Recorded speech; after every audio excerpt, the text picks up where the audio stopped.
Dumayo nga pala kami ng pangangawil ng tilapia dito sa malaking palaisdaan at nagpakain na rin nga pala guys kami ng sobrang dami at libu-libong mga bangus dito. Sobrang nakakatuwa at napakagandang tingnan itong napakaraming bangus na to. So what's up mga kanapadaan lang. So ngayong araw nga guys may sinisilip kami dito sa loob ng mangroves na to. Ang hinahanap nga pala guys namin dyan itong tinatawag naming umang kati guys na nakaakyat dito sa puno.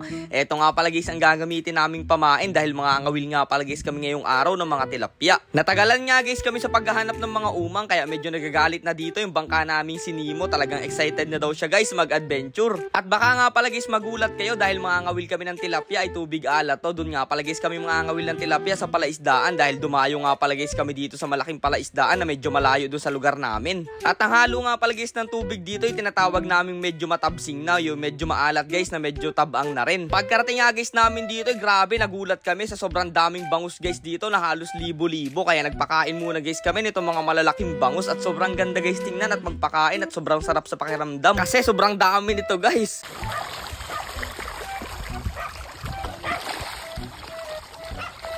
Doon nga guys sa munting palaisdaan namin ay halos 1,000 lang inaalagaan naming bangus at maliliit pa sila. Pero dito guys grabe halos libo-libo talaga at sobrang dami nito. At sobrang lalaki din guys itong mga bangus na to kaya nakaka-enjoy talaga magpakain habang tinitingnan mo guys na nag-aagawan sila. Kahit nga guys siguro walang pamain dito yung pangawil mo basta ihagis mo lang dyan tapos sigitin mo yung makakahuli ka. Eto rin nga pala guys yung mga bangus na tinatawag nilang launa sa sobrang lalaki. Pagkatapos nga guys namin magpakain syempre nag-asikaso kami dito ng mga kawil na gagamitin namin pangangawil guys ng tilapia.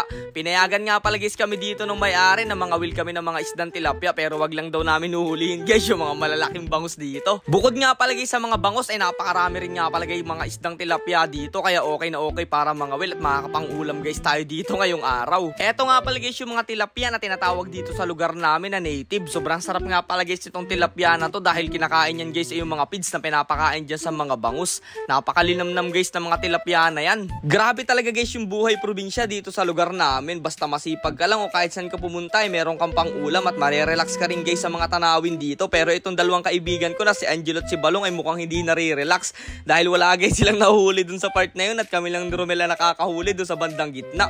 Pero maya maya lang guys bumawi yung tropa namin si Balong dito. Nakahuli siya ng isdang tinatawag guys naming managat o red snapper kaya tuwan-tuwa na rin siya dyan. At habang nakatambay naman kami guys dito sa may pretel nitong palaisdaan ay may malaking kalantugas nga palang umaakyat dito sa may bandang gilid at dali-dali nga guys namin kinuha dyan yung shoe para mahuli na namin kaagad siya. Tingnan nyo guys grabe napakalaki nitong kalantugas na to.